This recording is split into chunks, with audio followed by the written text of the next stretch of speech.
S-curve or serpentine line, depending on what you choose to call it, is really easy to do in a border. It also is great for filling in sections in your quilt.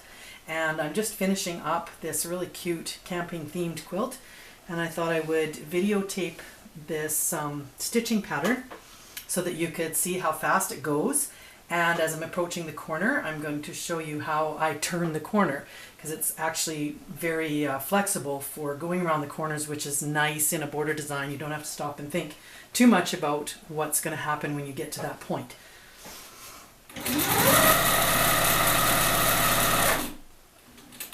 So I just want to mention that I'm stopping about a ½ an inch in from the edge of my quilt so that the points will show once I sew the binding on.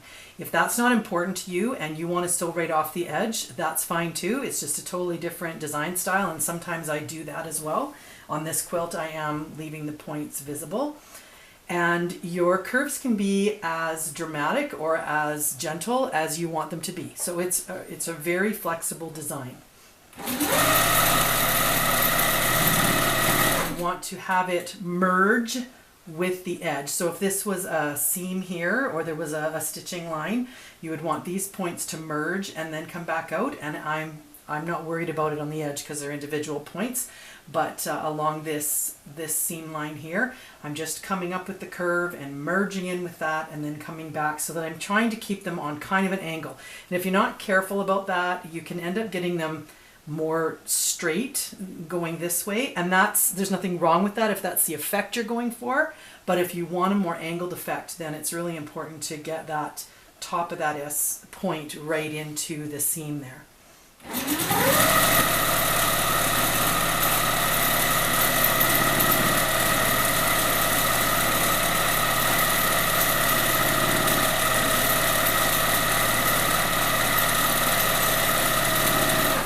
So you can see how quickly it fills in, and you can also see that I'm not really worrying about whether they're all exactly the same, because it's a very organic stitching pattern, and once you're done, the overall effect is what's going to matter, the texture and the effect of this S-curve all around the outside of the quilt. So don't get too worried about whether you've made them all exactly the same spacing or if the curve is exactly the same, because you just want to have fun and make the most of this really quick filler.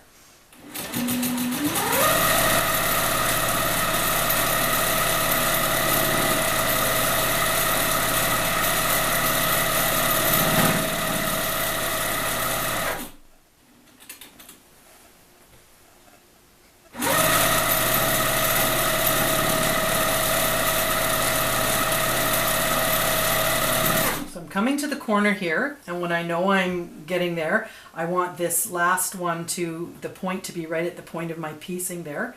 And then I'm just going to carry this idea kind of around, and you'll see how I do that. They won't look exactly like these do, but the general effect is still the same.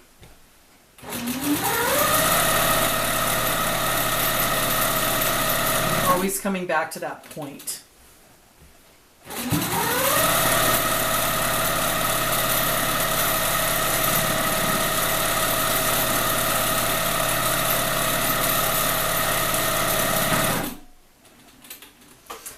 Turn my corner. Let's get this straightened out here. And now the next one I'm going to do is going to be the first one on this edge that merges with this stitching line here.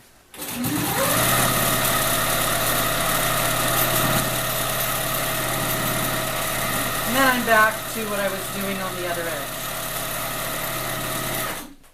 And I'll just continue around. And I just wanted to show you, I'm going to pull part of the center of the quilt in here. You'll be able to see this quilt on my website after I'm finished. But here you can see where I just used this same serpentine line and made it flexible as I needed it to be to go in between different pictures on this panel. It's only in part of the background, but there again I used it between the pennants and the border edge of the panel. So I hope that was helpful, and I hope that's a design that you'll try if you haven't already tried it. I use it frequently in various ways, and I just love when I get to a border and I'm going to be finishing off the quilt with it, because oftentimes when I get to the end of a quilt, I just want it to be done. I love the quilting part and I'm really into it until I get right near being done and I want to be binding it tonight in my chair while I'm watching TV. So I really like this particular border design when I'm kind of feeling that way, and I know that I can get the border done really quickly.